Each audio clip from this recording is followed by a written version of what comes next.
Konnichiwa, my fellow otakus. Cosmo K13 here. Well, everyone, it's that time of the year again. The time where it starts to get chillier, leaves start falling down from the tree as they change color, and of course, being bombarded with back-to-school commercials. Yep, it's fall, or as they called it in the olden days, the Pagan Fest.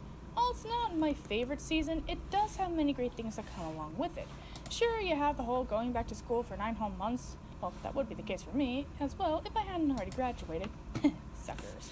Still, the cool breeze after many long weeks of summer heat is a relief, and many good holidays come out from this season.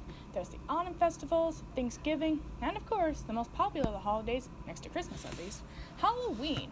Good old Halloween.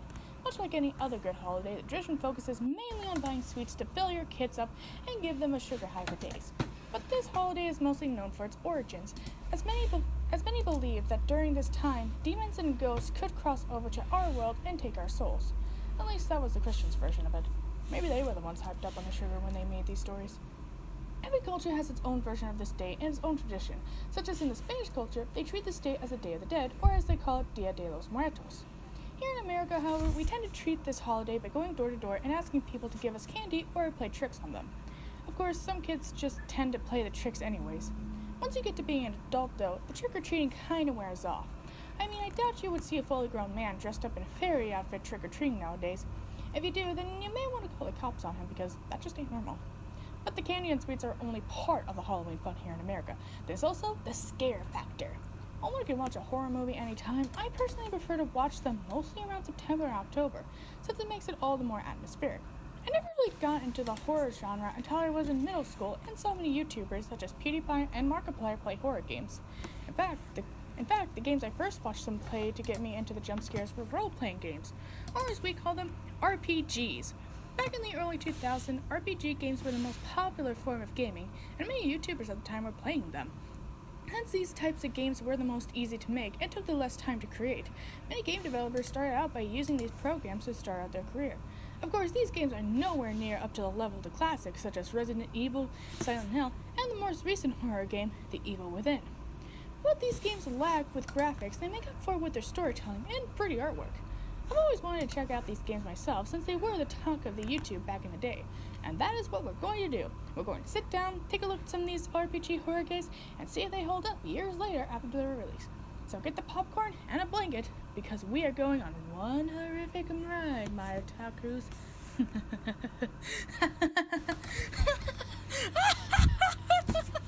Also, just to let you know that I actually didn't play the games, I just watched Let's Players walk through these games, since I couldn't get them myself.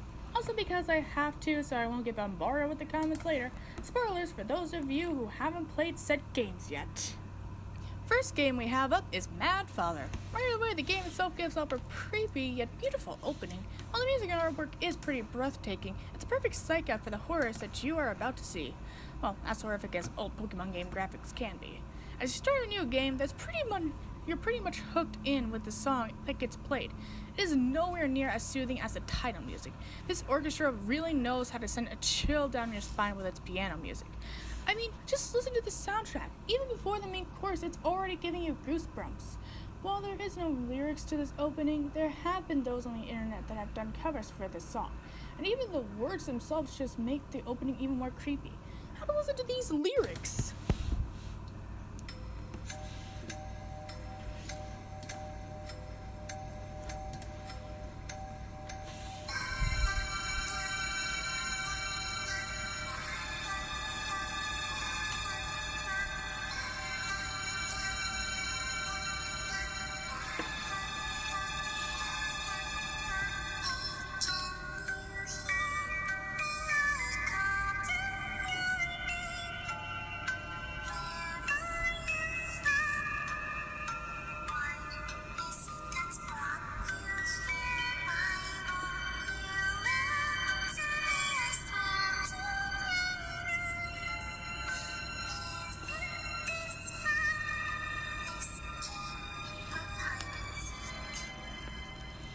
While these may not be the official lyrics for this song, they honestly do a really good job portraying one of the endings that this game has, which I'll later explain. The artist herself not only has the main character's voice marked to a T, but she is also able to really bring the song to life. The game was created by Japanese developer Sean and got published by Miscreant's Room, being released on December 10, 2012. Northern Germany. Just Northern Germany. Couldn't give me a specific location, or at least a made-up state. Drevis residence. What kind of residence? Like a house residence? A cottage residence? Residence of evil. Father! Oh yeah, how many times have I told you to not come down here? Well, clearly not enough, she keeps coming down here regardless. And Mad Father, you play as Aya Drevis, a young girl who lives with her father and mother, Alfred and Monica Drevis. Yeah, I can't picture it either.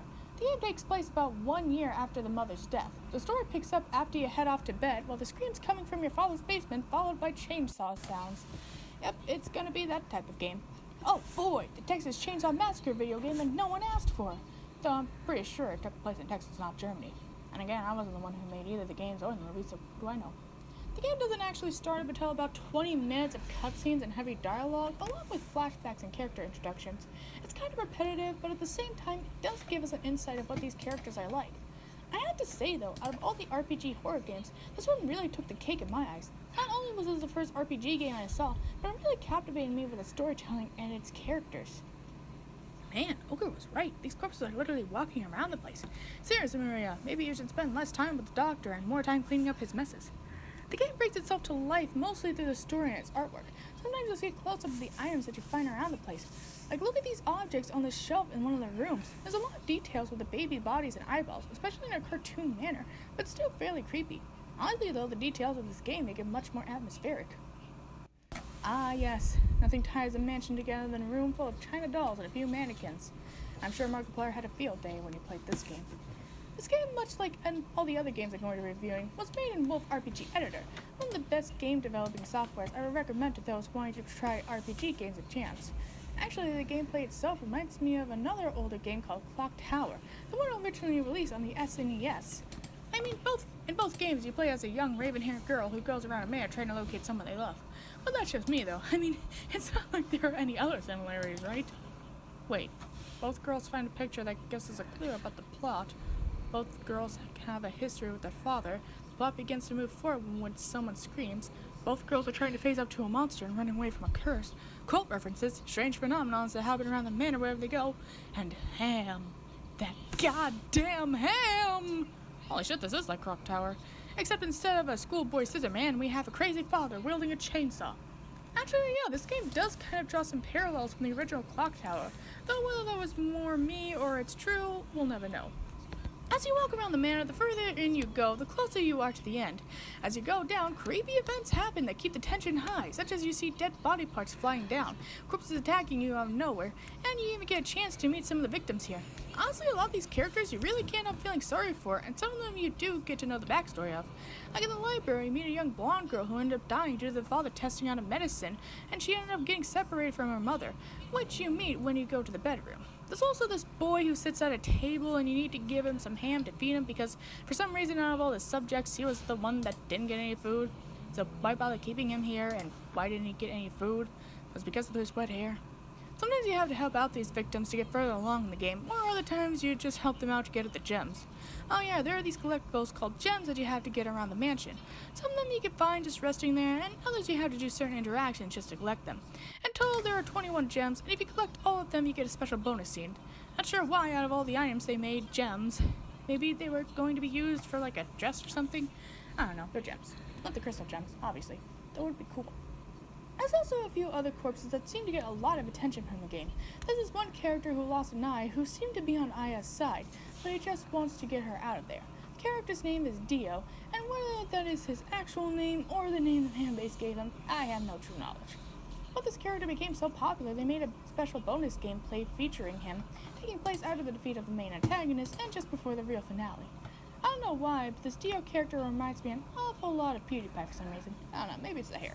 His gameplay doesn't really take long, but throughout it you get more insight on the true meaning of the curse that brought these corpses to life. You find out Dio's true identity, and you even talk to Ogre. Oh yeah, there's a salesman in the beginning of the game you meet after running back to your room from the zombies. Why he was in said girl's room, I have no idea, and I'm scared to even ask. Pretty much his whole character throughout the game is just informing us about the curse, and sometimes helps us with the puzzles, and even gives us not holy water, magic water for the final boss. Also, why do I feel like this ogre guy is giving me Slenderman vibes all of a sudden? There's also this one girl in the game with dull green eyes and dirty blonde hair who you first meet when Aya goes into the basement on her own in the dark. You meet up with her again when she steals Aya's mother's perfume. She doesn't really seem to be a bad guy though. A bit of a nuisance, yes, but not really a bad character. Though you should probably consider going outside and taking a shower. You look like you could use it. I just wanted to be part of your family. Trust me, kid, at this point, I don't even want to be anywhere near 10 mile radius of this house. If anything, you got lucky. With everything this game does right, though, it does suffer from a few errors, kind of similar to that of Clock Tower. The game requires you to pretty much go through the whole area and check every single object. There are times where you have to trace back before going on, just to find some sort of item you have to pocket later. You literally have to check every item, sometimes twice, just to get to where you have to go. Whether it be you having to look up a certain book in the archives just to know what you have to do to kill a certain boss, or you have to trace back all the way to one of the many living areas just to put out a fire so you can drop a bottle of eyes down the hole just to help a blind girl get her sight back so she can help you open up the door. There's also some levels of the game where you don't know what you're doing or where you have to take it so carefully. Like there are 2 levels where you have to go into the caverns and you have to avoid the sight of these dolls where they pretty much shank you like you're the prison bitch. There's also there's levels where you have to bypass a corpse and either kill it with a chandelier or trap it in a cage. And let me tell you, those YouTubers took a long while before they realized what they had to do. Those corpses were so fast you had to pretty much book it to solve the puzzle quickly before they kill you. I mean, sure, Aya runs pretty fast for like an 11-year-old, which is pretty rare in horror games. And the interesting aspect of this game is that there are actually 3 endings, 2 bad and the 1 true ending. The first ending you can get is where you save father by killing off your mother or sending her spirit to the afterlife, or whatever happened to her. We never really made it clear. You find out your father's true intention and he chases you around the manor, even chainsawing his servant just to find you. How could you? After everything we've been through, after you saved me from the streets and we had an affair behind your family's back, I was the proper tree to your book. Yeah, and Monica would be the Reba of this whole series. Though to be fair at this point, I think the Reba was the one that got off the divorce pretty well. I mean, she kept the kids in the house and Monica got a knife to her heart, so yeah. Every divorce is different. Some of them end with a civilized friendship and others end in bloodshed. At that point, you'll have to go to the courthouse twice. So after getting caught by the father, he kills Aya and turns her into a doll. We then go back to the doll room, and at the large chair where one of the gems was resting on suddenly makes sense. And this becomes a prologue to the movie The Boy, except as a daughter, so the girl. The second bad ending is where you grant Mother's wish and you let your crazy father go to the other world, or I guess hell, and Aya is left all alone. It seems everything was going well until Maria ends up smacking Aya unconscious, which that can happen, and she proceeds to do the doll operation herself. To get the true ending, you have to go back to an unconscious Maria in the lab after your ghost of a mother takes your messed up father. There you find out Maria has a room key, which opens up the small door inside the archives. After being led there by a ghost, you find her diary and read it, retelling the tale of how Maria went from a bum on the streets to becoming one of the Dr. Snack's victims and then to his assistant. Aya keeps these feelings in mind, and when it comes to the end of the game, after Maria gets cut by the doctor, you can actually look around one of the shelves and get some bandages to patch up the cut. The rest of it plays the same. The father chases after you, and you run until you get to the church-like area, and just before he can kill you, he gets a bunch of knives into his skin by Maria, who then chops the doll holding you down in half. Okay, seriously, if you were that desperate for a job, why didn't she just become an assassin?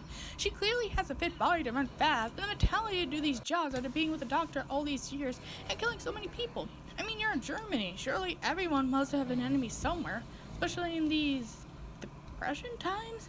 I mean, why else are there so many poor people around here? Afterwards, the mansion is set on fire thanks to Dio. Maria and Aya leave. Ogre takes the father to his other world, I guess, making Ogre a demon or sort of extraterrestrial. Also, how the hell the father lived after everything he's been through is beyond me. There's also these ending scenes where you see an older Aya getting free checkups to random people in her new cottage and presumably taking up after her father. I mean, it's a pretty definite theory after hearing this line. You have such beautiful eyes, you know.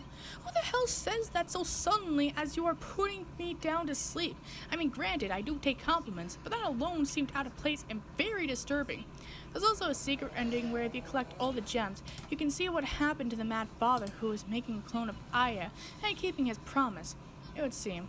Well, at least the game gave us an idea of a sequel.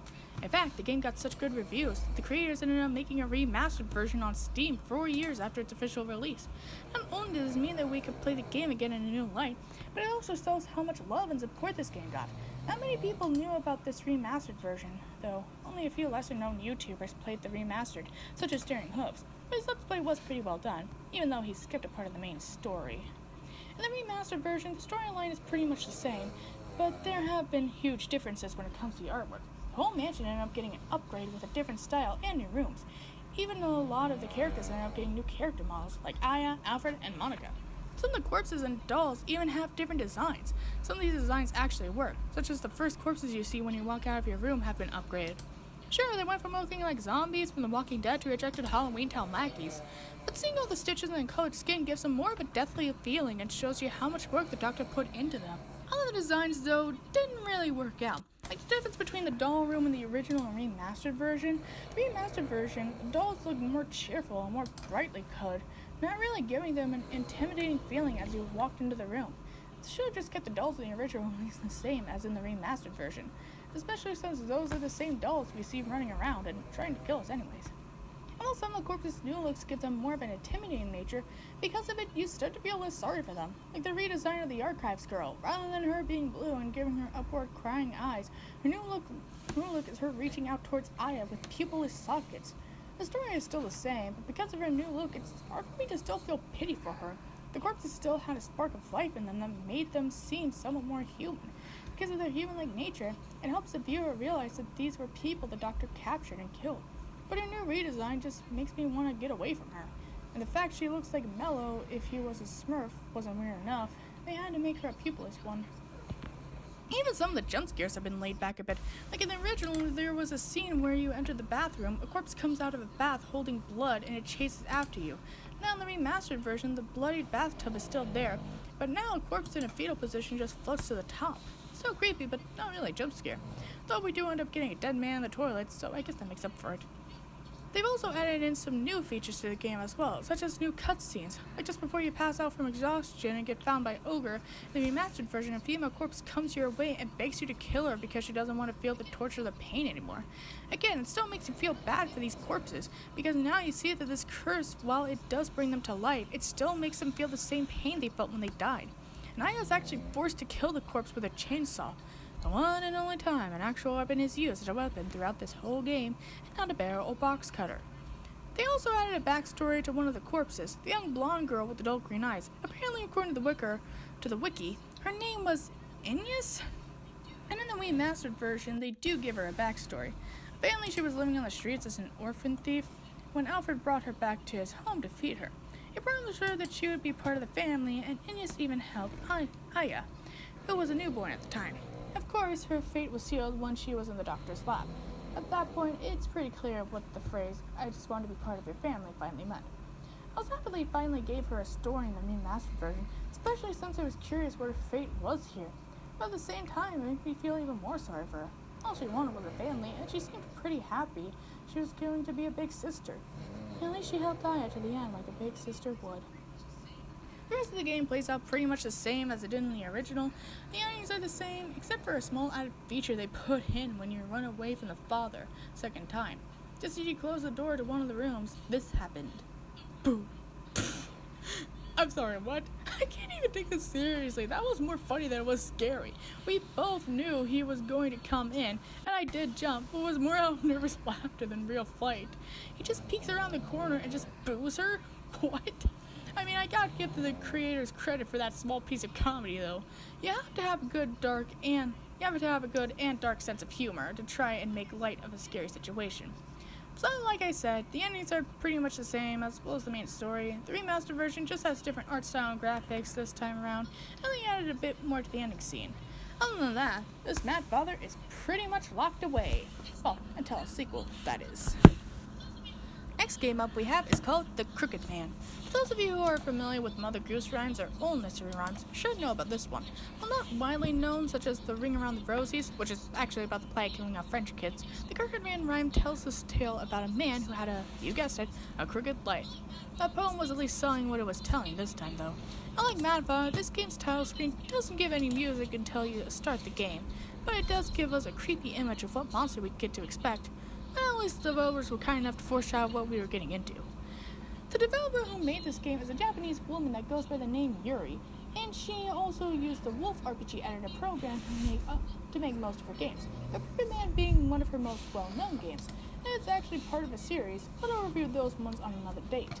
In The Crooked Man, you play as David Hoovers, a guy who moved into his new apartment after going through a rough patch in his life. His friends, well, buddies, because they kind of are dicks in this game, to be honest. Well, Marion is, at least. Helps him look for a new apartment. A very shitty one at that. I mean, there's 3 rooms in total, a bathroom, an office, and a living room, kitchen, dining room, bedroom. I mean, I get the guy is poor and lives alone, but I could think of 20 different places he could live in with better conditions. I'll give Paul his license tomorrow when I see him. Oh yeah, I'm sure he won't get pulled over that night and get questioned by the officers. Imagine how that would go. License, please. I left mine in my friend's new apartment that could be potentially haunted, and he is an easy target for the paranormal because he is suffering through depression. I'm gonna have to take you downtown. Yeah, that's fair. But yeah, as if it wasn't bad enough that the place is a dump, apparently it's haunted. As you spend the nights in this place, strange things begin to occur. Hearing voices in the middle of the night, finding strange writings in your bathroom mirror and from your spilled coffee, seeing muddy friends lead to your crack in the wall, TV turning on, the usual paranormal crap. And like every single idiot that tends to deny what is standing right in front of them, he plays it off like Paul is playing a prank on him. Eventually, he does take a hint once he sees "I'm waiting for you" written in blood in his apartment. Screaming like a little girl, he does the logical thing and heads to his friend's house to spend the night and not tell him about the stuff that is happening, even though it's later revealed that Paul is into the occult and can see dead people. So he would be the most reliable person to tell this to. If only me and David knew that from the beginning, he probably could have helped us. Similar to Madball, the game brings itself to life through its storytelling and us getting to know about the characters. It's also known for its complicated puzzles, some are easier than others, but there are times where you have to literally take a shot in the dark with it. The plot of the game is pretty much David going to these different locations to try and find the former tenant of the apartment to see if he can figure out why he's being haunted. And such leads him to 3 cliched horror locations, such as the hotel from The Shining, a school from the gory anime Another, and of course, one can't forget about the wonderful mental hospital from Outlast. I think all that's missing is the creepy and rundown house from Resident Evil Biohazard, but really tie the whole game together. What? It's at the end? Well, ain't that a whole bunch of horror and gore wrapped into one? I have to admit though, for a game based off of the nursery rhyme itself, they pretty much pulled off a lot of canon to the legend better than Hollywood did. Most movies involving the Crooked Man, he's usually seen as more of a side monster like in The Conjuring. When he got his movie in 2016, even then they did a poor representation of the creature. It was said that those that received the nursery rhyme would summon the monster and he would kill everyone in the house. But that story alone was pretty cliched enough. And both those pieces of media failed to even come close to what many would consider a Crooked Man. Actually, the monster of the very game doesn't show up until you're halfway through the hotel level. But once he appears, the game becomes scary times 5. The monster will appear the more progress you make on a level. Sometimes you get a warning of him like strange noises, and sometimes this hideous mug will appear before your eyes, giving you a heck of a jump scare. And the design of the creature is even more unsettling. Has limp neck added with a bloody smile and hollow eyes, he's actually far more intimidating than the movie adaptations of the creature. He actually looks like a crooked man. Interestingly enough, the game was actually released in 2013, 3 years before the movie productions, but around the same time that Telltale Games, The Wolf Among Us, starred the monster as the main antagonist. Hell, the game is known for its really well supernatural and psychological elements, which the developer is known for when making her games. I mean, anyone could have ended up making a story about a crooked man, which they already have at this point, and add some spooky themes, but this game is unique in of itself because it's talking about more than just a monster. It's talking about what the creature represents throughout the whole game. Depression. In many games, certain topics of such a nature are a rare variety, but you never really see them much in these old RPG games unless they have a diverse plot. David, the main character, has been stuck through a rough patch. his girlfriend dumped him, he couldn't become a pilot because he was colorblind, and even he has an unstable relationship with his mother due to her being sick. At that point, anyone would feel more than just a bit blue. In fact, the characters that David meets in each location all have something in common with him. With Sissy from the hotel, the two of them were dumped. With Dee from the school, both of them failed in achieving their dreams. And with Fluffy from the hotel, or hospital, both of them felt unloved by their mothers. Even though we don't know much about these characters, they do grow on you the more they talk with David. The real downside of this game is that, unlike Mad Father, they never give you the full model of the characters that are talking, so instead you have to read the text box as he was talking, which can get a bit annoying. But the game makes up for it by giving us cutscenes of David with the characters, and even some of the characters themselves. That was a shame because I would have loved to see a full drawn-out character model, and not just a sprite of these people to help see what their reactions and expression would be while talking. Well, the artwork for the cutscenes are very well detailed and well drawn, so I guess it makes up for it. The game itself also seems to allow you to make certain choices, mostly what to say to a certain character. Ironically enough, it's the pessimistic and illogical choices that seem to give you the good endings in this case. Though in my personal opinion, if I ever came down with depression, I would rather the one talking me out of it would be blunt and honest with me, rather than sugarcoat me a fantasy. Hell, I'd probably do the same. I mean, yeah, you can always tell someone never to give up and that it will get better, but really you never guarantee them that. You're basically just feeding them a false reality that they may never reach. If they believe it and try to grab a hold of that light of hope only for it to slip away from their fingertips, it will only make them feel that much more depressed. So remember kids, if you find yourself facing someone with a case of the blues, just try to be honest about the situation and make light of it. Sure, everyone handles depression on different levels, and sometimes it's more severe than others. But that's why it's more important to understand what they are going through and to know that there are more ways than one to help them on a better path. I mean, if an anti-hero like Deadpool can even comprehend that, then it's something everyone should learn the basics of. To be honest, the game itself really hit me hard for me because of how real the situation of this game is. Eventually, during the end of the game, you find out that the three characters you meet are just figments of the Crooked Man's mind, or in this case, Duke McGahan. Turns out that this Duke character ended up living in David's apartment, and after hitting a few rough patches like David did, he hung himself in his childhood home and received a broken neck. David eventually goes to his home and confronts the Crooked Man in an epic boss fight. Oh yeah, I forgot to mention that in each level you actually have to fight the Crooked Man. The first 2 times you use a knife, and the next 2 times you use a gun. So again, makes up for no character models. The game itself has a total of 5 endings, one of which being the true good ending. Basically, just choose all the pessimistic and illogical choices the game gives you, and you're sure to get the ending. While David's life at the end of the game doesn't become the utopian idea he gave himself, his life seems to take a turn for the better though. Sure, his mom died, but at least she wasn't bound to that tumor. And he seems he'll hit it off with Shirley again, even though many of us fans will ship him and Sissy. If only she were real to begin with. And again, I doubt that will stop many shippers. Although the game does become frustrating times with its puzzles and even the most idiotic decisions the characters make on their own. For what's worth, the game did touch my heart by making me more aware of the dangers of depression and suicidal thoughts. Hell, I respect Jerry for making such a mature game in an RPG maker while still keeping horror elements. This game itself tells a much better story and life lesson than anything Hollywood could have scripted. Well, at least Hollywood won't make the same mistake twice with another internet or olden folktale.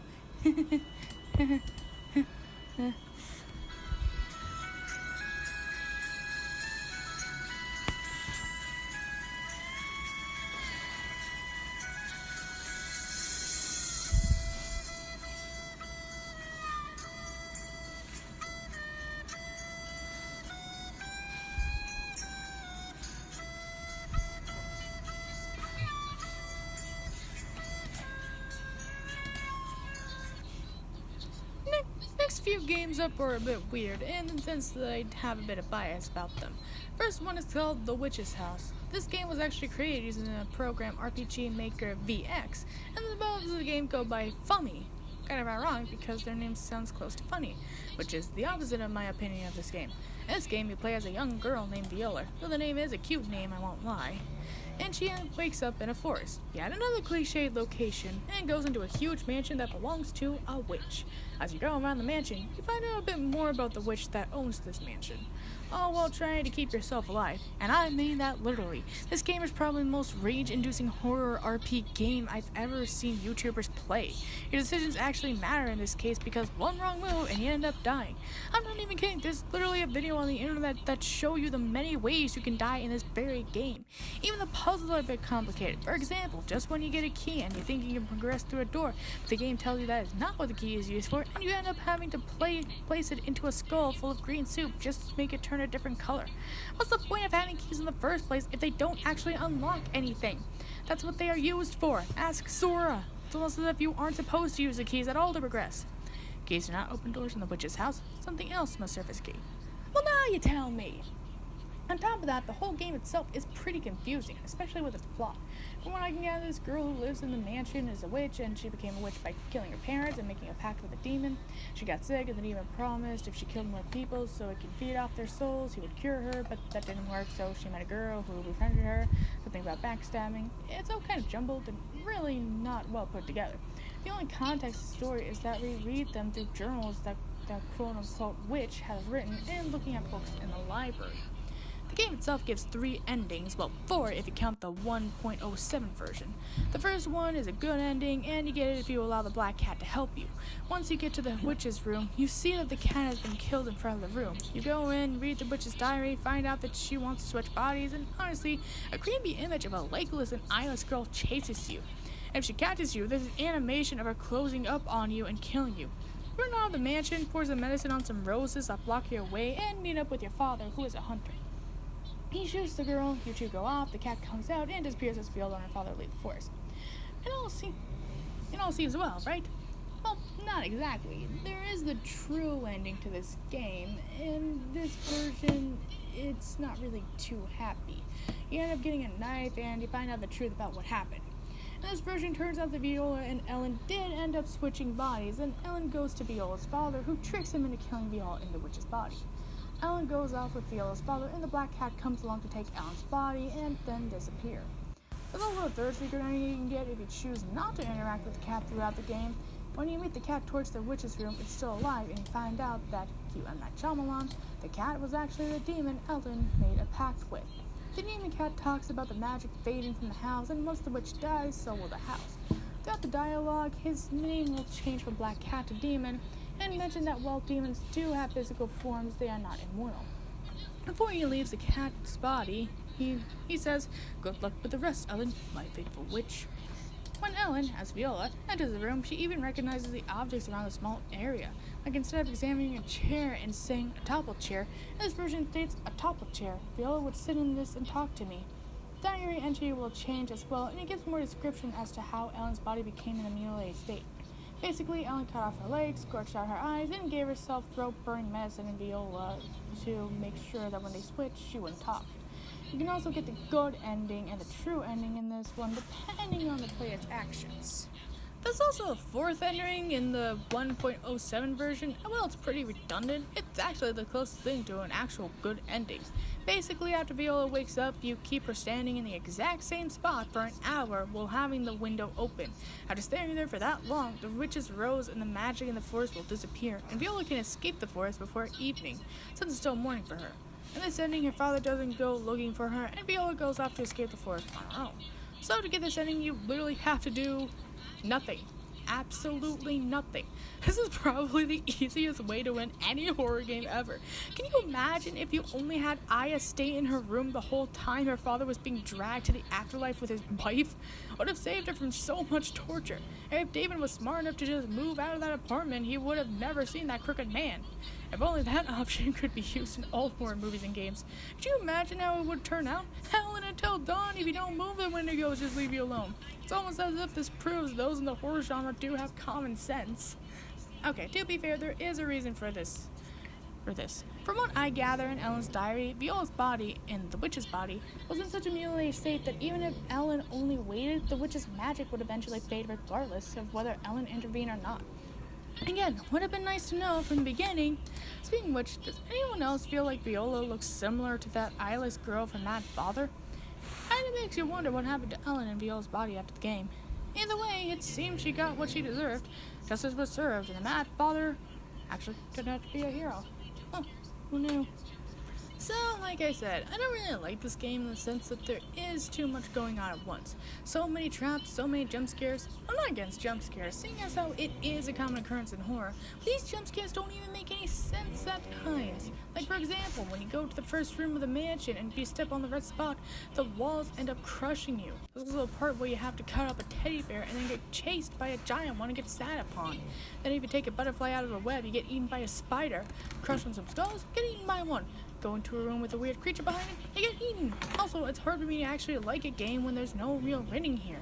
I mean, it's true if you get the good ending, it all seems peachy, but in the end, we all know that Viola is actually Ellen, no matter what ending you get. On top of that, unlike Aya and David, I don't really care about Viola. At least those two had some dialogue and backstory so I could actually connect with them and want to actually keep them alive. With Viola, there's no information. We only ever get one side of the story, Ellen's story, and that's it. I hated her because of what she did, and when I found out that I played the whole game as her, I pretty much raged. You mean to tell me that I went through hours of psychological torment to find out why the fuck I would want to go into the godforsaken house, only to find out I was a villain the whole time? Not to mention, Viola was pretty morbid to begin with by killing off frogs, chopping off stuffed bears, and whatnot. Well, at least we now know what happened to the bear from the Home Alone games. You know, from getting stoned to taking steroids. Also, there's these weird invisible people around the house, and honestly, I don't even know anything about them. One of them's a chef that can chop your hand off, and the other is in the library and hangs himself with the rope you gave him. I don't even know why. I don't question it. So, with its rage-inducing jump scares, not to mention the plot that made no sense and not much knowledge of the characters or history, it's kind of a flop. Although, strangely enough, there is actually a manga created by the FOMI called The Diary of Ellen, which was released on November 2nd, 2013, over a year since the game was released, which was October 2012. The novella covers the context of Ellen's life prior to the original game setting and reveals information about her home and history behind her witch's powers, linking up to her encounter with Viola. So before you play the game, I guess you should read the story. I mean, there's a manga version of it on Amazon as far as I'm concerned. Of course, Witch's House isn't my only least favorite game. There's also one called Blue Ogre. That's what it translates to. The game was actually released way before 2010. In fact, its official release date was November 2018. So it's the oldest horror game out of the list as far as to date. In the game, you get to play as one of the 4 characters that enter into a large mansion, rumored to be haunted on the outskirts of Japan. The interesting thing about this concept is that you can name the character whatever you want. While this canon name is Hiroshi, the player has the option to name him whatever, so that is a pretty cool detail. And much like the Crooked Man, you could actually play as a guy. But other than that, the game itself really isn't that much of a standalone. The objective of the game is pretty much where you get locked in a mansion and you have to solve puzzles to get out, all while avoiding a monster. This game's plot is the most cliched out of all the games here, and I'm surprised it didn't get confused for an episode of Scooby-Doo. On next week's episode, watch as the Mystery Inc. go into this abandoned mansion where they get locked in and have to run from a blue demon, even though the creature looks purple for some reason. Don't miss it! I mean, the game itself is honestly set up like that of an actual Scooby-Doo cast. Hiroshi is supposed to be Velma with the glasses, the sass, and even not believing in the supernatural. Mika, the one female of the group that's stubborn. Takashi, the coward of the group that for some reason decided to bring them all here only to hide in a closet and hang himself. And Takuro, the guy who shows leadership qualities yet he isn't the protagonist. So, why give him that quality if he won't even use it? It's just as pointless as having a DLC with Safehead from the Evil Within. Why should we know about the character if he won't even be brought up in the game only when he became the bad guy? Not to mention, the group literally split up within the first few minutes of the game, all because Hiroshi had to go to the kitchen to see what caused that noise, only to find out it was a frickin' plate. Why the heck would you go alone and go check off the noise? Why don't you all go together and check it out? Oh yeah, because that would mean 2 things. It would require good writing and intelligence for the characters. gameplay itself is pretty much similar to that of The Witch's House and Mad Father, where you have to actually solve puzzles just to progress all while avoiding the creature that lurks in the mansion. Speaking of which, what is this? Is this really the monster and the mascot of the game? It looks like it was supposed to be some kind of Pokemon that was born with both physical and mental defects. It ain't even blue, it looks more like an indigo color. The only noticeable thing about it is that its right eye is slightly bigger than its left. It's also supposed to have infrared vision, and while it is unknown if it's the owner of the mansion, this mug certainly isn't one I would want to have. Not even the mother would love that face. Honestly, the Scissor Man from Clock Tower series is a lot more scary than this creature. Then again, much like the Scissor Man, this creature seems to take a similar scare tactic.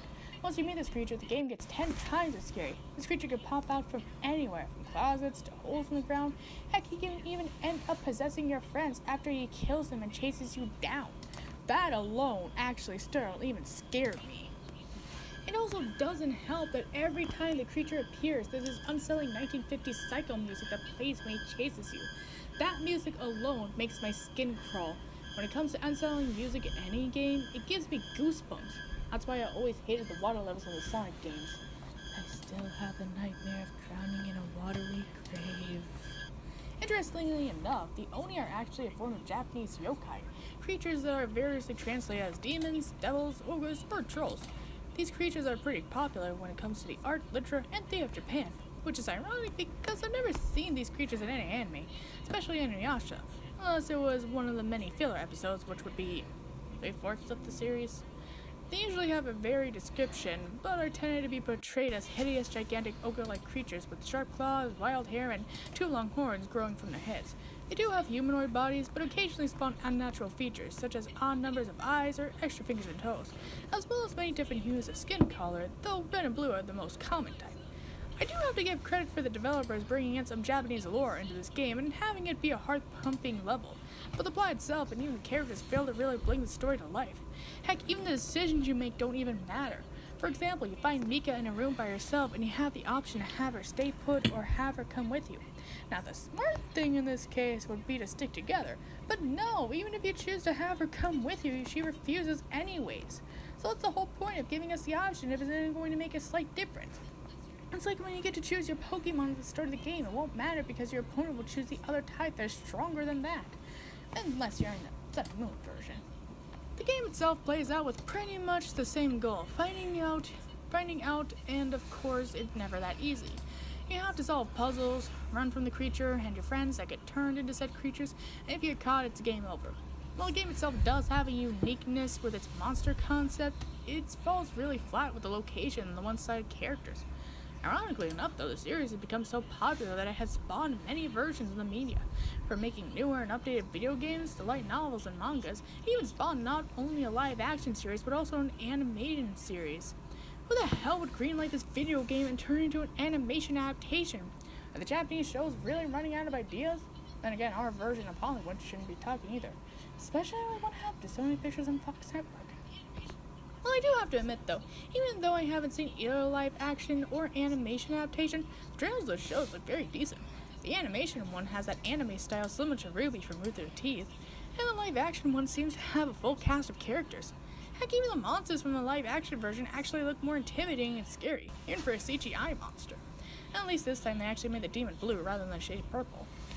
Even though I haven't seen the media adaptations, I guess if you have played the game and are curious, you should at least give it a try or look at, if you can find it. Not sure where, but good luck and decide for yourself if you like them or not.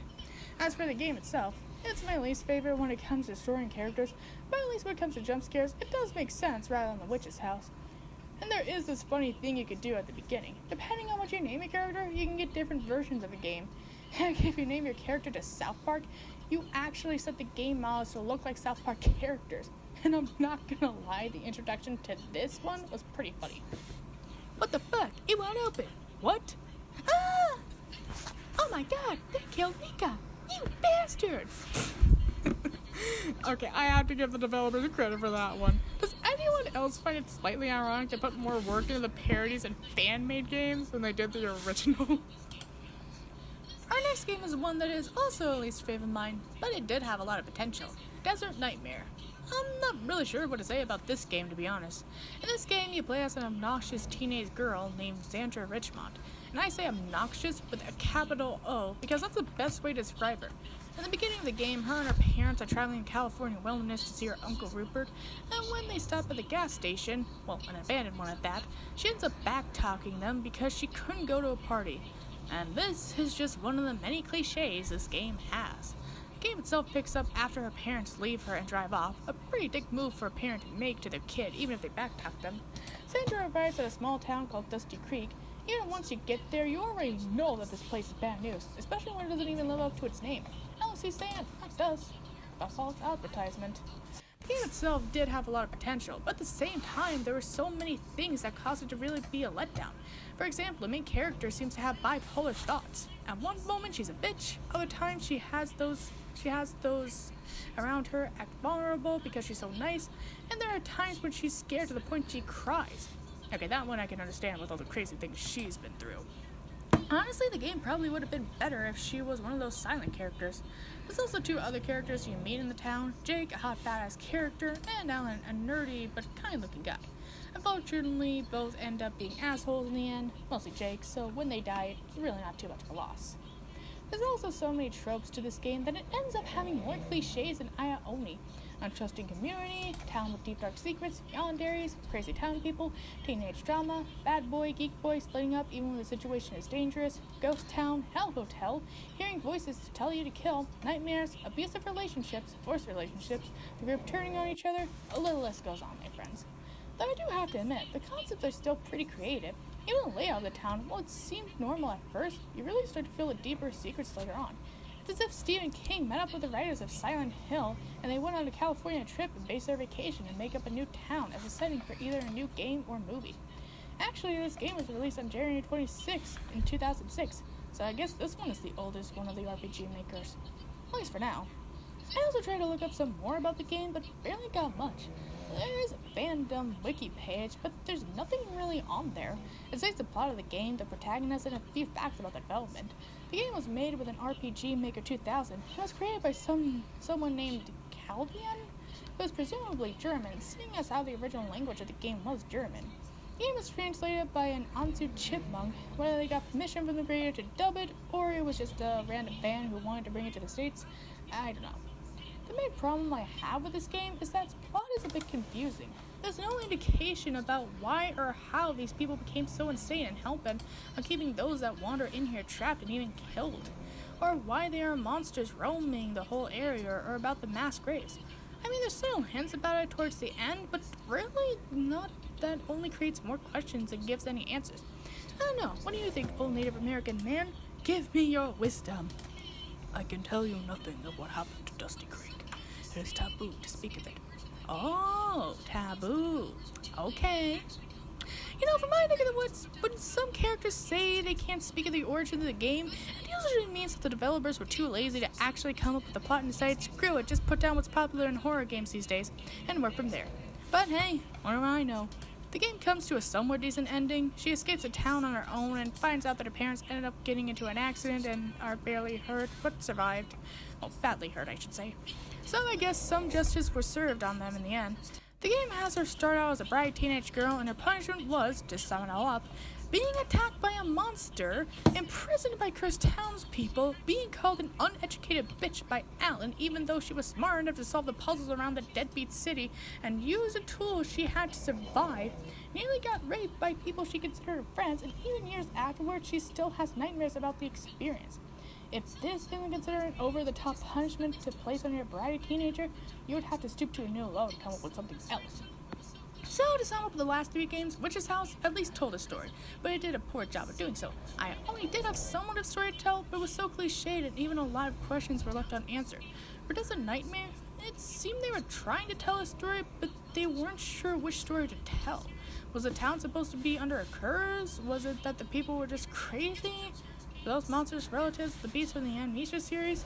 We'll never know. Well, they may not be my favorite games. I guess for jump scares cakes, they're alright. Now, let's get back to the real games. Our third to last game is Eve. I-B-B...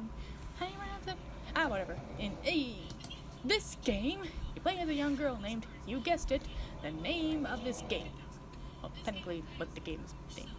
This game was released in 2012 and was created by Japanese artist Kurui, running on RPG Maker 2000. In this game, you play as the girl herself, as her and her parents go to an art museum where they're holding a special event honoring the life of Luis Gurritinias. Hopefully I pronounced that correctly. The game picks up once you wander around the gallery looking at the artwork, and once the light goes out and you jump into a painting on the floor that acts like water, how you didn't drown is beyond me, you get taken to the world of the art, specifically the world of the one that made these creations. So it's like another dimension of sort, and like all horror games, the main objective is to get out alive.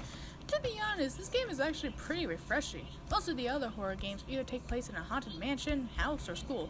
Desert Nightmare and Eve are unique in a sense because the locations are set up, but the games take place in locations that aren't too common in these genres.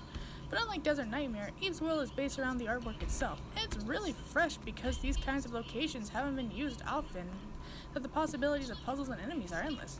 The literal villains of these games are the artworks themselves, from mannequins to paintings of women and even to a young blonde girl. Much like The Crooked Man, this game is known for its elements of psychological horror, and as a 9-year-old girl, obviously you're going to be a bit scared from all the things you'll see. This game made me have a whole new perspective of the Science Museum. Sure, 2 different types of museums, but still deadly.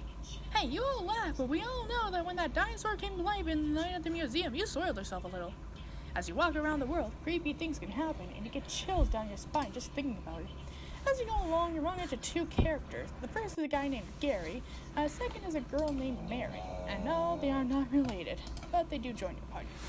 Well, at least this game was kind enough to actually allow us to have characters to our side, so we won't be alone when we lose our minds. Also, we can just point out for a well-known spoken man, Gary seems to dress in drags.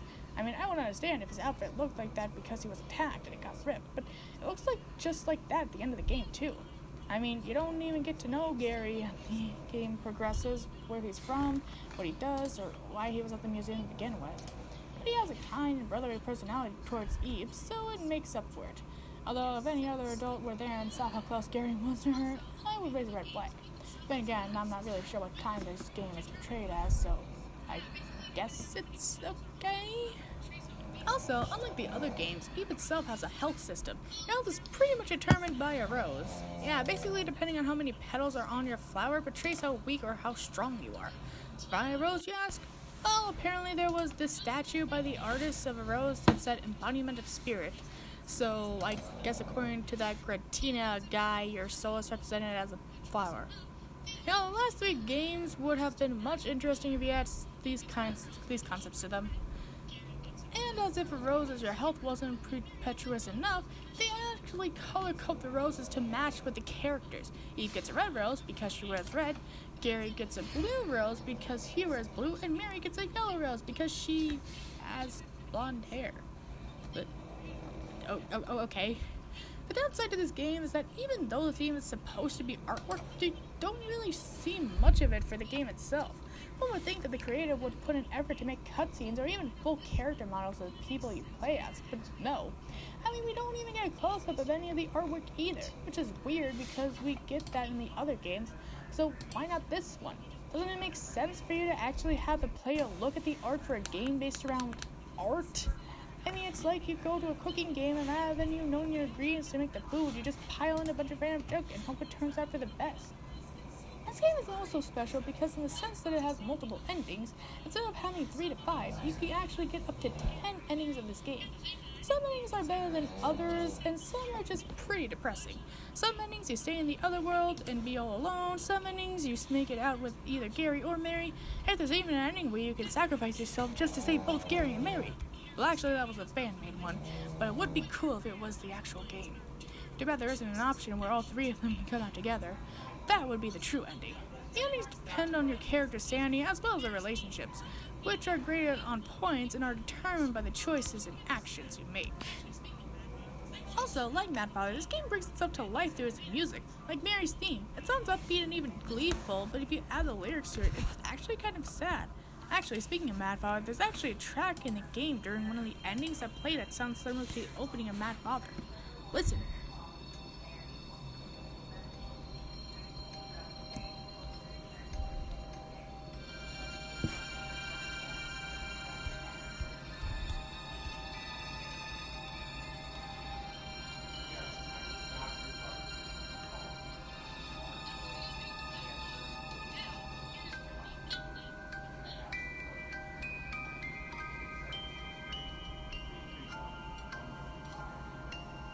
was the opening to Mad Father.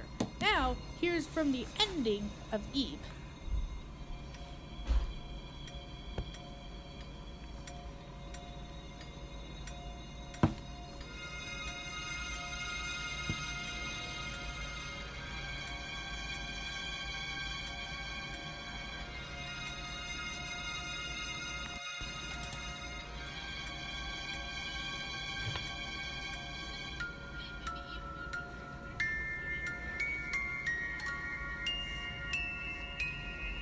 So whether this is a coincidence or something more, it's hard to say.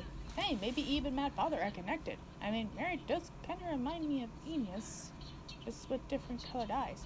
And there are some dolls in the game. Seriously, where's Mad Pat when you need him? Well, hello there, creator. What the? Psycho, what are you doing here? Shouldn't you be in Lifeboat with the others? I would, but the series itself hasn't been finished yet.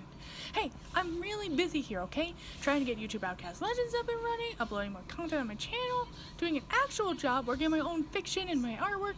I'm only one person. I'll get the series done by the end of the summer, I swear. Oh, I know you will, creator. You are a woman of your word. But it is only fair that if we have to suffer, so do you. Which is why I'm here. What do you mean? I'm here to give you your next game to review. You want to see something really horrific? No. Not too bad. Damn. What is on this thing? Would you believe if it was raspberry milkshake? No, but I really want to.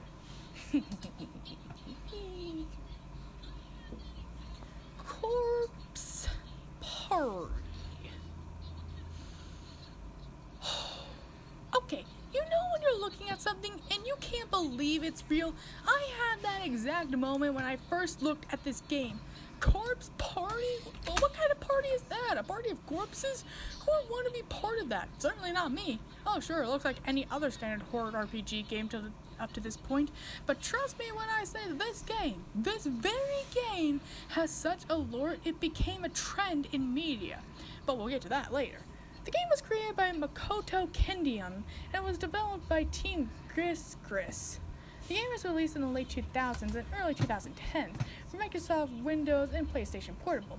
But much like the Clock Tower series, there was actually an original version of the game that explains the true origin of the series.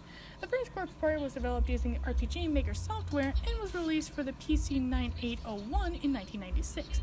Though not many people knew about this version because, like Clock Tower, this one didn't leave Japan until years later after the game series became a major hit. The plot of the game concerns a group of Japanese high school students because, horror cliche number 37, who stayed behind school to clean up after they had a cultural festival. Halfway through the cleanup, they tell each other ghost stories because clearly that's a topic to be brought up during the aftermath of a festival. After they're done with both the cleanup and stories, the floor beneath them give way after an earthquake and transport them to basically a run-down schoolhouse in an alternate dimension, which is haunted by ghosts of people who have been trapped there. So, to sum up, high school characters, ghost stories relating to the plot of the game, vengeful spirits, curse, and a haunting setting. We're only 5 minutes into this series, and already this game has gotten half of the horror cliches on the list. The group consists of 5 main characters. Satoshi Mochida, the main playable character, who is a kind-hearted student but gets teased by his classmates for his cowardice. Naomi Nakashima, Satoshi's childhood friend. Yoshiki Kishinuma, an intimidating yet good-natured student. And Ayumi Shinozaki, the class representative. There's also Yuka, who is Satoshi's younger sister, who came to the school for some reason, even though she's like in middle school. The goal is to try and find out a way to get out of the school and solve the mystery of what happened here. To be fair though, despite this game being outdated for today's standards, it does still have a very honest playthrough and even has many different mechanics throughout the game. For example, you end up splitting into 2 groups after being separated, and there are times you encounter one another to give the other party certain things to help them progress on their side. You usually switch over to them by going to a satanic star. While usually splitting up in groups tend to be a bad idea in these games, it actually adds a special feature that many of the games didn't have. And you do end up covering more ground, and for the most part, everyone ends up alright. Well, scarred for life, but at least you all are physically healthy. Do I recommend a long bath when you all get home? Wash out the sense of death, decay, and innocent loss. Sadly, this game doesn't give you many cutscenes or close-up of the characters, but they do give you pictures of the characters every time someone talks, and for 8-bit graphics, they're actually pretty clear images. Also, am I the only one who thinks that Naomi kind of reminds me of Takara from the Yu-Gi-Oh? Again, maybe it's just the hair. There's also other mechanics to the game as well, such as collecting objects, solving puzzles, you even get decision-making choices where your choices can impact the course of the game and the relationship you have with the characters, which is actually pretty advanced, especially during games from this time. You even get to, fight the boss of the game through an RPG-style battle formation. Okay, I'm not gonna lie, that's actually pretty cool. It's eventually revealed that the game's antagonist is a young girl who wears a red dress. And while in this version she doesn't have a name, throughout the series she is called Tachiko. It's revealed to Yumi and Yoshiki that the girl in red was all alone and didn't have any friends. When she stayed longer at school one day, one of the teachers approached her and molested her. Even though she ran away, she ended up falling down the stairs and cracked her head open. The teacher and principal helped get rid of the evidence and acted like it never happened. Maybe you should have given her to Alfred Drevis. I'm sure he could have made something out of her. The red girl's spirit longed and became vengeful for her injustice, and that no one cared what happened to her. So she made her own dimension, because that's what ghosts can do nowadays, and started trapping students from the school.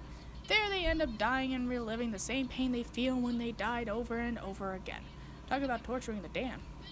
It's revealed that there are two sides of the girl, the vengeful one that wants to kill, and the nicer one that wants to just be laid to rest. So after regrouping, you end up finding her body and have an epic fight with her. Then you book it to the classroom you all woke up in, and the game ends with Satoshi confessing his love for Naomi. The game itself became so praiseworthy, the developer ended up getting the grand prize in the second annual ASCII Entertainment competition, giving him 5 million yen, which is roughly nearly $44,000. But it all worked out in the end. He got his money, spread out his name, and gave us a horror game. You'd think that would be the end of it, right? Oh, heck to the no! The game ended up becoming so popular that 9 years later, there would be more games that would spark a whole franchise. And let me tell you, they get more and more creative and more disturbing with their gameplay and design. And so, on October 3rd, 2006, the horrors would come back tenfold. At first, it seems like it starts out normal. All the original characters from the first game are back, though I'd see a lot of them got a huge makeover. We even added in some new characters this time. We have Shinozaki Shinohara, Naomi's best friend, and kind of a wild but kind-hearted girl with no filter. Mayu Suzimoto, a young and cute girl, though nowhere as cute as Yuka. Sakatoro Mishinigi, Mayu's best friend and possible love interest, and Yui Shinodi, the class-only feature. The game got a huge upgrade from its predecessor, with not only including more characters, but giving us larger maps, updated graphics, and voice acting. You know, I've seen a whole bunch of shit with these horror games. I've seen insane dads experimenting with dolls, depressed characters, a giant purple demon with one ugly mug, and a murdering artwork, as well as a crazy trap-infested mansion. So, whatever happens, I feel like I can take it. I got through the original Corpse Party, so whatever you have to throw at me, remastered version, do your worst. I dare you.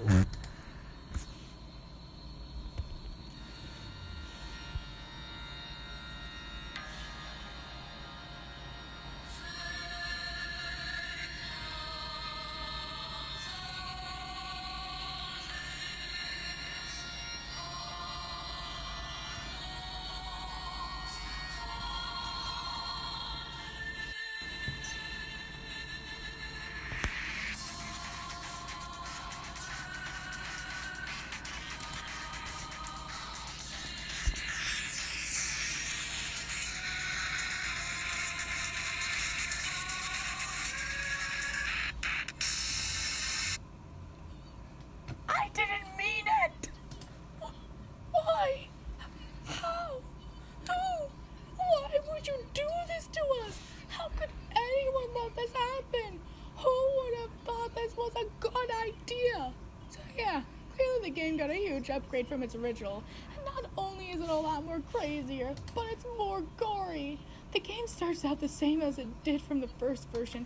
Everyone packing up after the festival, us getting to know the characters, but instead of an earthquake appearing out of nowhere, instead, Ayumi, who is now fully into the occult, hands out a small paper charm in the shape of a person to everyone. Apparently this is called the Sachiko Ever After charm, and when done correctly, it helps you all stay friends forever.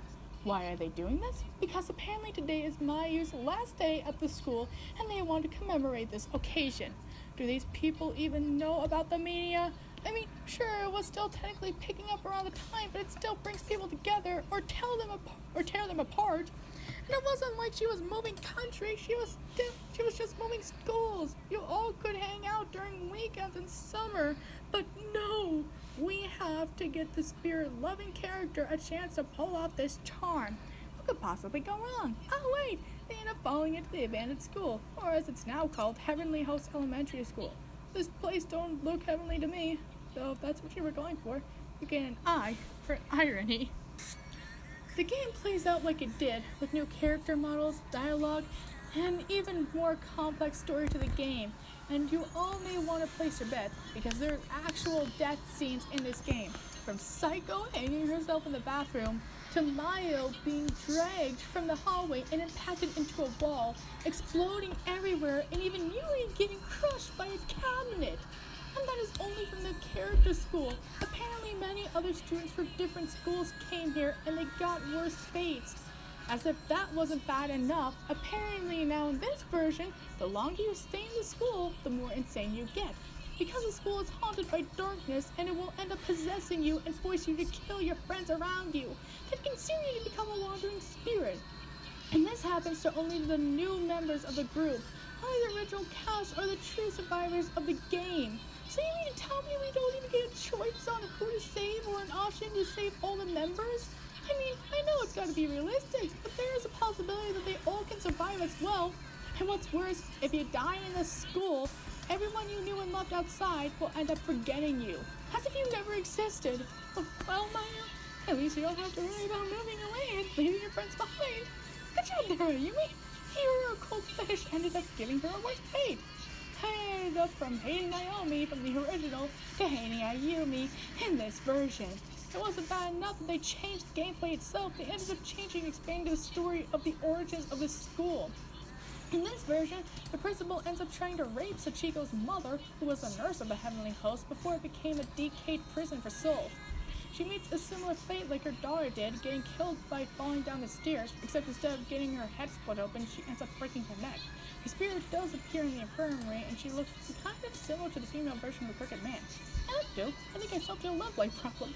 You two have a lot in common. Just try to watch out for Sachiko. Who ends up seeing the problem, or the whole situation, and then gets strangled by said principal. He ends up burying her in the floors of the school, but her spirit still haunts it. Chichiko first wants to find her mother, but is unable to, so to make sure her mother doesn't get lonely, she kills the staff and students of the school by possessing the principal's son and forces him to kill them.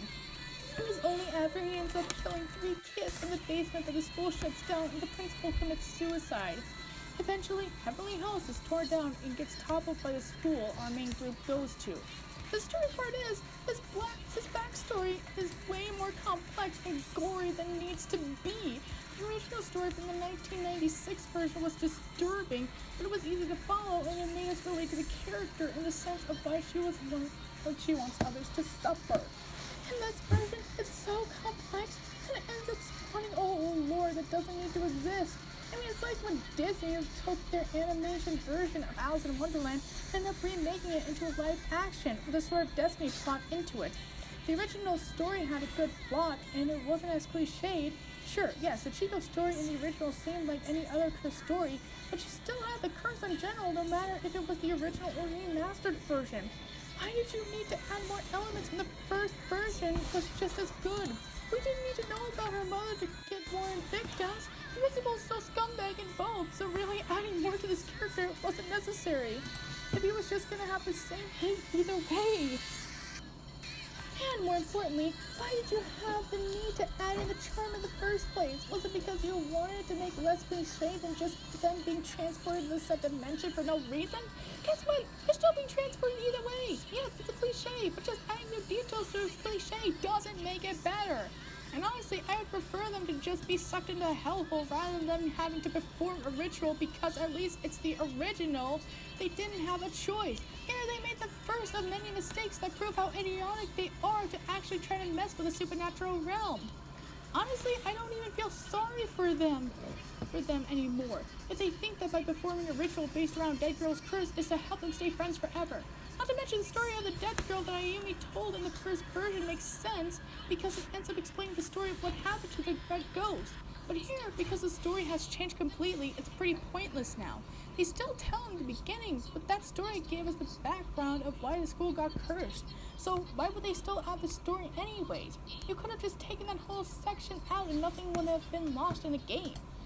What's even worse is that your choices this time don't actually matter. They give you the choices, but really they don't end up saving your characters' lives anyway. At least in the first game, your choices really matter when it comes to relationships and protecting those you love. In this case, once your friends die, they don't come back. Nothing you can do can save them. Their fates have been sealed.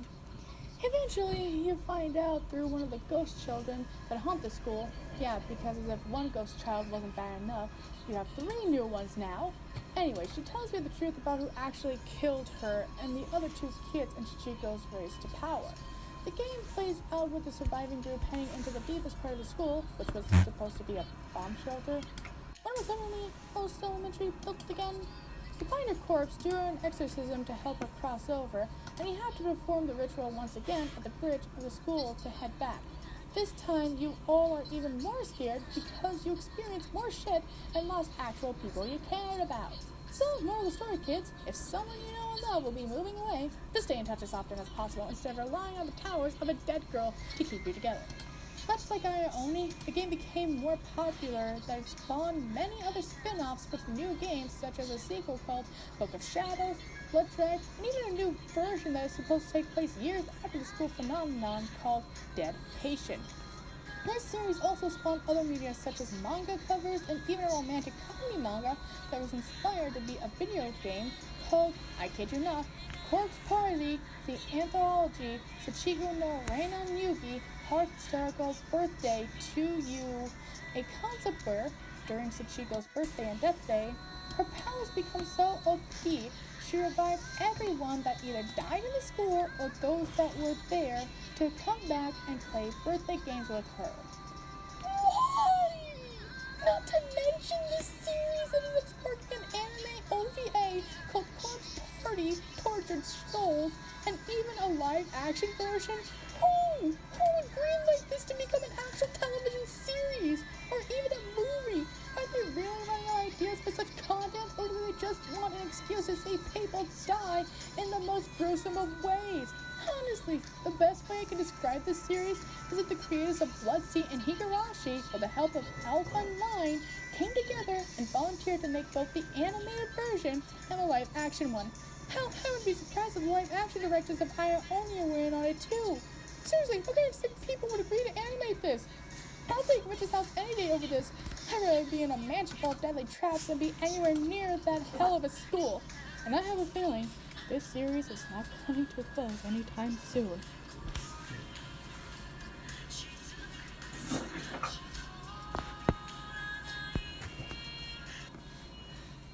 Oh boy.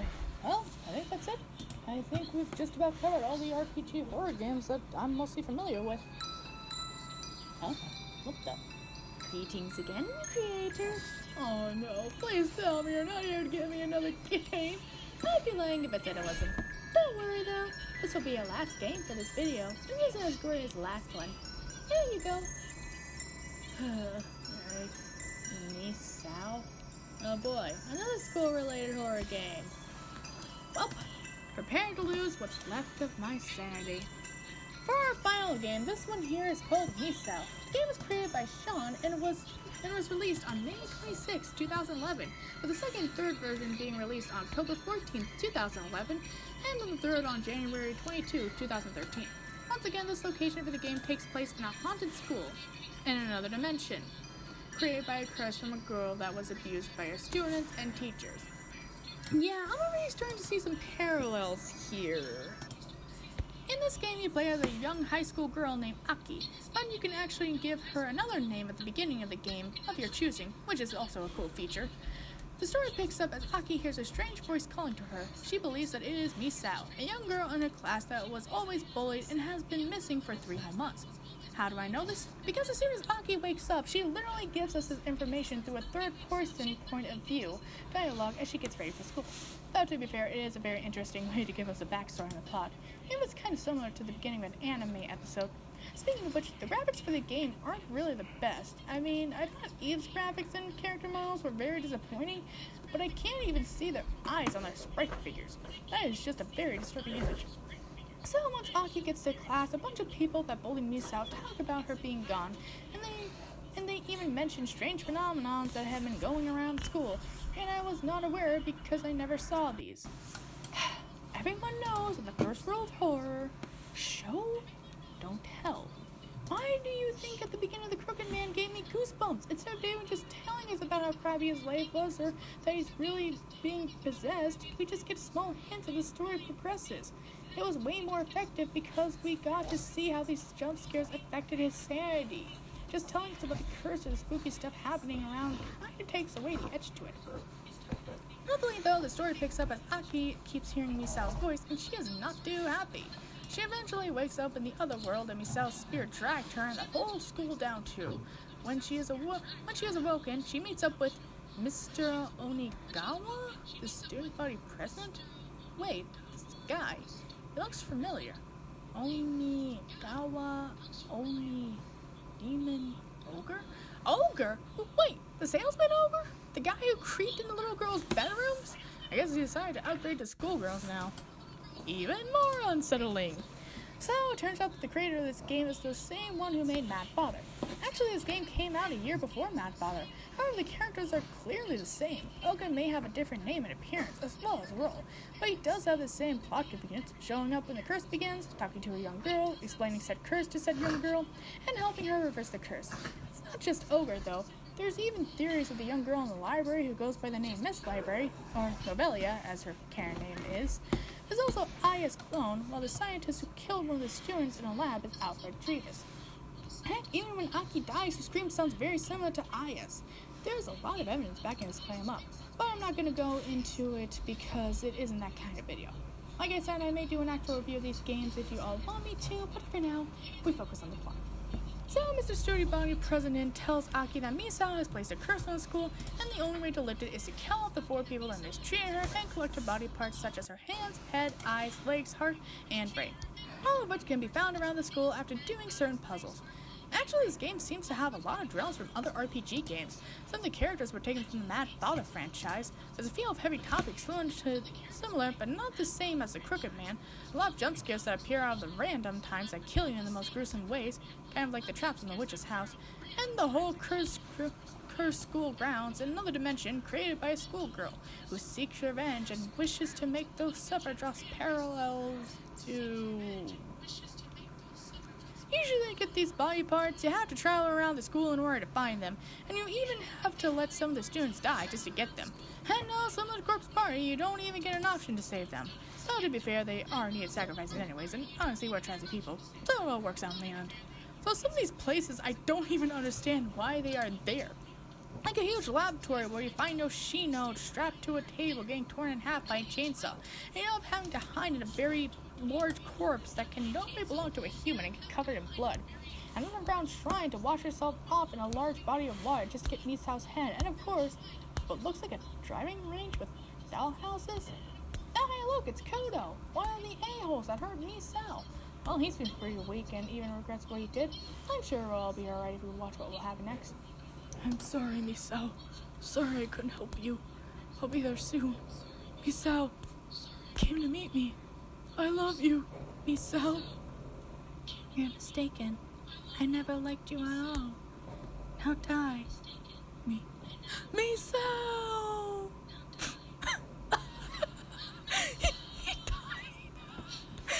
I'm sorry. I know this is supposed to be horrific, but I just can't wrap my head around this. This dude was with Misao and turned his back on her, got dragged down to the school to be tortured and placed on a rope, all beaten and bloodied, confessed his sins like he just committed adultery, and begs Misao for forgiveness, and when she appears before him to confess his love for her, not only does she reject him, but she runs him over with a car. Forget being shanked by a doll, having your body snatched by a witch, or getting hanged by your best friend. This is by far the worst way to go in any horror game. I almost genuinely feel bad for the guy. I think he and Misao would have made a cute couple. Oh well, Misao and Aki forever, bitches. Also, while Misao in the school gets to kill the 3 baddies off for you, you are left with a choice on who to kill next. And you have to be careful, otherwise if you save the wrong person, you end up getting killed by the one that you saved. Once you get all the body parts and kill the 4 needed sacrifices, you get a flashback about Misao's life before she goes missing. And let me tell you, this is no ordinary school bullying. Not only does Yoshino end up taking pictures of her naked body, but she convinces a boy to rape her in the bathroom stall, and Misao ends up not only getting molested by a teacher, but he ends up killing her and chopping her body parts up into bits. Good God! This whole story is way more twisted than all the plot lines of the other 7 games combined. Seriously, where are the adults? I know Japan, their form of bullying is different from ours, but that doesn't mean both need to happen. It's like every single adult in these RPGs are either the bad guys, the victims, or they give no shit about what happens. Except for Maria. She's pretty badass. And I stick by that. Once you go through the whole flashbacks and you realize how much of a douche you were not helping those bully victims at your school, the game ends as Aki tries to thank Onigawa for helping her, only to find out he never existed in the school. In fact, similar to Corpse Party, all those that died in Misao's world were erased from the minds of their family and loved ones. Again though, treasure people, so not true loss. And you would think the game would end there, but no, there's actually another ending to the game, the true ending. If you get past finding the body parts, when you return to the main screen, a new title called Truth will be revealed, and there you play as Aki again. You wind up in the other world, and Mr. Ogre himself explains that there is a way to bring those that died back from the curse. Well, technically, they become reincarnated as babies, one of them being a cat, but they become alive again. So Aki takes it upon herself once more to save the souls and give them a second chance, except for her friend who died in the school, not because of the curse, but because of the teacher. Okay, I'm not gonna lie, I half hated this second gameplay. I mean, sure, Otome and Kudo could be redeemed because technically they really didn't do any physical harm to Misao, just left her, but Yoshino and Sota definitely shouldn't have been revived. I don't care how sad his backstory was or how much pain Yoshino was in when getting beaten up by 3 Misaos. Both fuckers can go off luck they got off lucky from what I could have done to them. And trust me, I bite.